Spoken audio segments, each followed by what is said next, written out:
gentlemen, live show number 425. 425. Here we are in the Beit Shemesh studios, in the Shlak Rock Foundation studios in Beit Shemesh, Israel. Hope you guys are doing well. It is a special show tonight. It'll just be me talking as we are in the middle of the 3 weeks. The 3 weeks, for those that don't know, it's the fast days, the 21 days between the 17th day of Tammuz and the 9th of Av, Tisha B'Av. Those 21 days are called the 3 weeks, and those are the days where you're not supposed to have live music. So we are going to go these 21 days without live music, which means the next show that I do will probably be another talk. If I do another 1 or 2 shows, they'll be talking until after Tisha B'Av. Then we'll be able to play music. So tonight is a special show because it's tonight. To say hello to Uri Butler from Squirrel Hill, PA, and of course David Goodman from Camp Hask and all the Camp Hask counselors. Today is tonight, as I speak to you from Israel, is the 25th anniversary of my father passing away. Jason from Chandler, Arizona, great to see you. So tonight is the 25th anniversary of my father passing away, and tonight we are going to tell the story of my father and my grandfather. My grandfather's 56th Yorzeit, the 56th anniversary of him passing away, was on Saturday night, Sunday, and on Monday night, Tuesday, which is tonight and tomorrow. Tonight and tomorrow are that's my father's 25th Yorzeit. He actually passed away 2 months before 9/11. Isn't that interesting? So that's the story, and we're going to tell we're going to go back. I'm going to tell some family history. So let's go back to the year 1895. I bet you didn't expect that. We were in 2026, 1895, 121 years ago. My grandfather was born in Poland, a place called Tarnów, Tarnow, Tarnów. Now, my grandmother, who was my grandfather's first cousin, so they named him Pesach Yehuda Solomon, born in 1895, and in 1896, my Bobby Malka was born, and she was born in a town in Poland called Seragin. I believe you pronounce it like that, but I could be wrong on the pronunciation. Now, let's move quickly through the life of Pesach Yehuda Solomon, he and Bobby Malka Solomon. She was also a Solomon because they were first cousins. Anyway, they got engaged when he was 13 and she was 12. And they got married at 18 years old. But at 18 years old, Zadie Pesach, as I call him, had to go to World War I, to fight in World War I. That would be 1913, 1914, right? He had to go to the Polish army, and they fought on the wrong side of World War I. They lost. But his job was to be a phone line technician. So if there was a phone line that was broken, he had to go out into the field in the middle of, could be gunfire. He had to go out in the field and fix it. And one day there was a problem, and he went out to try to fix it, and he couldn't find the problem. And the commandant put a gun to his head and said, if you don't fix it, I'm going to kill you. If you don't find the mistake, find the problem and fix it, I'm going to kill you. So at that point, he said, you know what, I better find the problem. And Hashem was kind. He found the problem, he fixed it, and then he said, I got to get out of here. So he escaped through Pressburg, Pressburg, which I believe is Austria, and he went to America. And it took him 5 years to send for my grandmother. Now remember, they didn't have any children. They got married at 18, but they didn't have any children when he went to the war. And so in 1918, he's in New York. And it took 5 years. In 1916, he's in New York. And in no, it was two. He got there in 21, and then in 26, my Bobby Malka comes to America, and they are reunited. So isn't that an interesting story? So they left Poland, and they went to America, and they settled in East New York. And my father, Alexander Peretz, right? Alexander Peretz, he was born in 1928. So we're up to 1928. Now, Zaidi Pesach, try as he would, just couldn't make a living. It was the Depression. Imagine growing up in the Depression. It's bad.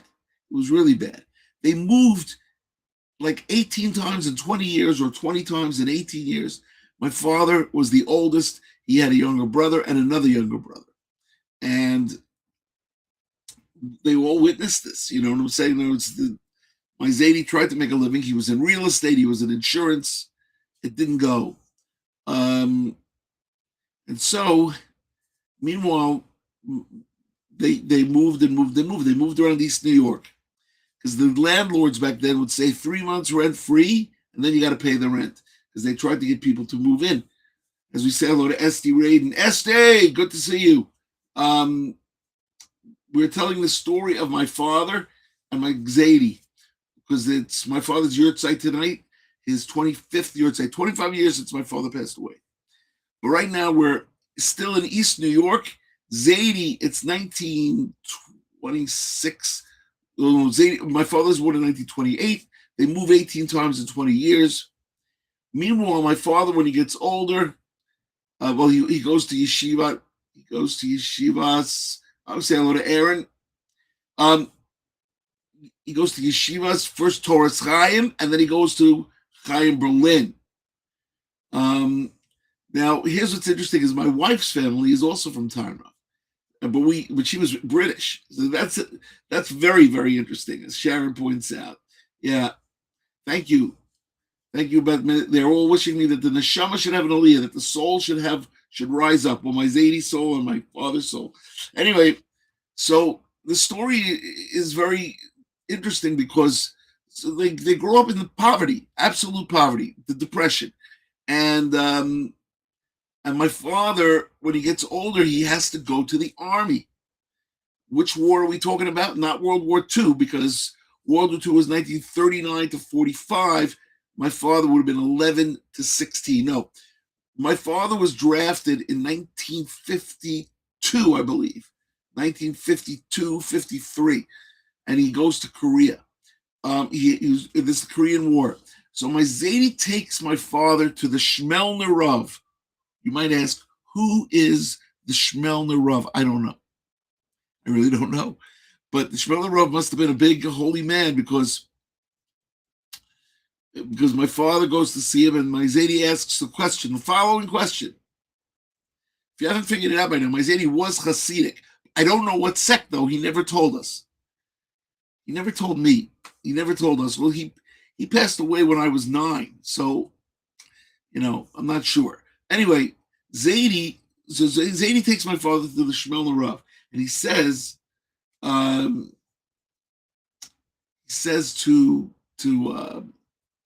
the Shmelner Rav, should my father go into Korea as a chaplain or as a private? And the Shmelner Rav says he should go in as a private. Why? Because the Shmelner Rav somehow knew that my father would be sent to France and Germany and would not see any action. And that's exactly what happened. So my father spent 2 years during the Korean War, but in France and Germany. And he never, other than the training that he had to go through, which was a lot, he never actually saw fighting. He never saw fighting. And the Shmelner Rav was right. If he would have been a chaplain, they would have sent him right to Korea, where he would have had to do, rabbinical stuff or whatever. So now, meanwhile, my Zaidi continues to work, tries to make a living. Very hard for him. I don't think he succeeded his entire life, but he did the best he could. Meanwhile, my father meets my mother in 1956, and they get married in 58, and they move to Kew Gardens. as we start seeing East New York emptied out, and all the kids moved to Kew Gardens, to the Five Towns, to Muncie, to Kew Garden Hills, to Hillcrest, to all these places. And that's what happened. It was a, the kids all left. They didn't stay. Now, my father gets married to my mother. They settle in Kew Gardens, and I'm born in 1961. And I grew up in Kew Gardens. My father becomes an accountant, and he works for the IRS, the Internal Revenue Service, but he's also a chazan. He's also a chazan. So, yeah, that's what happens. He's a chazan during the high holidays, cantor, during the high holidays, and he's also during the week. He works for the IRS. And what else can I tell you? That was while he's doing that, and it was a government job with great benefits and good salary.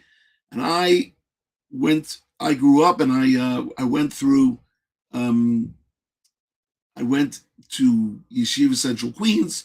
From Yeshiva Central Queens, I went to, what's it called?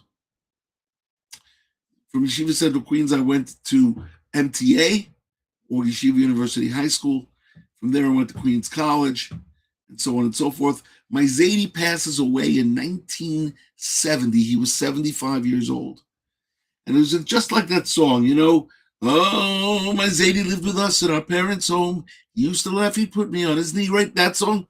So we were always religious anyway. But the point is, Zaidi did pass away in the summer. I was at day camp. I wasn't in sleepaway camp. But anyway, when I was 9 years old. And what's really cool is I have this letter that I should have prepared myself with you guys. The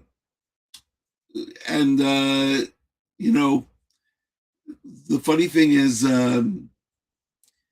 Zaidi left me a letter it was on my birthday, and I don't know how old I was, but he passed away when I was 9, so it has to be up until 9 years old. He goes, to my special grandson, be great. It's very funny. I carry it with me whenever I go traveling, kind of like as a good luck charm. Aaron asks, so you got your music skills from your father? The answer is, I got my musical skills from everybody. My mother's side, we haven't discussed my mother, because my mother's Yorzeit is coming up. It's in 3 weeks. So maybe we'll do a special on that. And my grandmother from Romania, had chazanim and cantors on both generations, or on both sides of the family, from my mother's side, my father's side. I was musical from birth. My mother was musical, my father was musical, everybody was musical. And the first thing my parents did when they got married was they bought a piano. They had to buy a piano. So I have the piano here. It's in my house, and I've written many albums on that. All the albums, all the songs, going back to 1984. I wrote those songs. So now what's very interesting is my father retires after IRS, and one of the things he said to me, before he died, was he said to me, I'm not going to be here forever. And I looked at him and I go, yes, you will. I said that. I said, yes, you will. Well, anyway, one day, it was July 19th, 2001, 2 months before 9/11. Interesting fact. My mother calls me and says, I'm in Israel and she's in Queens, and she says, your father is not with us anymore. Those were her words. Your father is not with us anymore. And I said, what happened? And basically he had some sort of heart attack and hadn't died. Very sudden. It was a sudden thing, but it was perfect for him. That's the way he wanted to go. But for us, it was kind of sad because he left us, and then I came in and I sat Shiva and we did all that stuff. And then that's the story. Life goes on, right? So my mother just passed away 2 years ago. We'll talk about her in 3 weeks. In the meantime, my grandmother lived to 88. So 1996, 88 would have been 83. I think she passed away in 1983 at the age of 88 years old. And her birthday was in February February 8th. February 8th. And she was a really fun grandmother too. We called her Bobby Malka. So we had Zadie Pesach and Bobby Malka, and then we had very interesting. And then we had my father and my mother. Now they're all there, and then who's left? It's the King of Schlock, his brother, his sister, and all of our kids. So, that's what's going on. It sounds like a downer of an episode, but it's not really, because we're celebrating their life. We're celebrating my father's life. My father led a good life out of the Depression. He managed to. They didn't buy a house; they rented their whole lives, but still, he was very proud of all of us because we bought houses. So, and also, I have such great memories of my father taking me and my brother for accordion lessons, and then afterwards we went for a milkshake. It was the best. I'm telling you, they were great parents, great people. They're always positive. Very rarely did they get angry. Very rarely. I'd have to do something really bad, which I wasn't. I wasn't really like that. I was a goody goody. And the shul that they picked, the community, the Kew Garden Synagogue, was fantastic. It's called the Dat Yeshurun. I learned so much there. Really, all the songs, the 621 songs, that I've written so far, plus, there are more actually. They're all because of the upbringing that I had. They're all because of that. You don't just. Well, actually, they could have been written out of sadness, but they weren't. Not these. These were written out of happiness. Yes, thank you very much. Okay, people are coming in, writing some nice things. Thank you. Yes, may everyone's neshama have aliyot. I don't know. We don't really know what that means. I would imagine it means, let's say you're level 6, step 3. That means you go up from level 6, step 3 to level 6, step 4. I don't know. I don't know what it means. All I know is we are here in this world, and this world is a testing ground. Robin, thank you very much. Robin writes, Shama have an aliyah. I just saw Robin at the premiere of King of Schlock at the Nefesh B'Nefesh offices. It was great. Anyway, so the point is that it was a celebration. We grew up in a great time from until 9/11 came. So 61 to 2011, the first 50 years of my life, were just so smooth. They were just so smooth. That's the word I would use. And then once 9/11 came, things started to change. My mom was great, and my dad was great, and it was just a great childhood, followed by my teenagers and the 20s, and I never really grew out of my 20s. I've been a baby, then a baby, but a kid. I've been a kid for a long, long time, and that's the story. So now you have,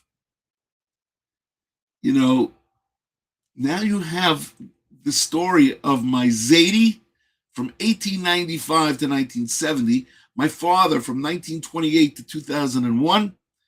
In 3 weeks, the 19th of Av, we will do my mother, and tell the story of my mother, and tell the story of my grandmother and my grandfather, Grandpa Harry, Bobby Hinda, and my mother. So that will make us come full circle. Everybody out there, I think I've talked for, oh my God, how long have I talked for? Yeah, like 20 minutes. Perfect. Coming up on 20 minutes. Want to tell everybody I didn't. If you want to make a donation to the Schlockrock Foundation in the name of your loved one or whatever, or my parents, whatever you want to do, you can do it. We have to get Daniel off the ground, ladies and gentlemen. I am back. One day I'll tell you, for 2 years, I haven't been feeling so well, but we are back. I'm an easy at 90% right now, 90% of what I was, which is amazing.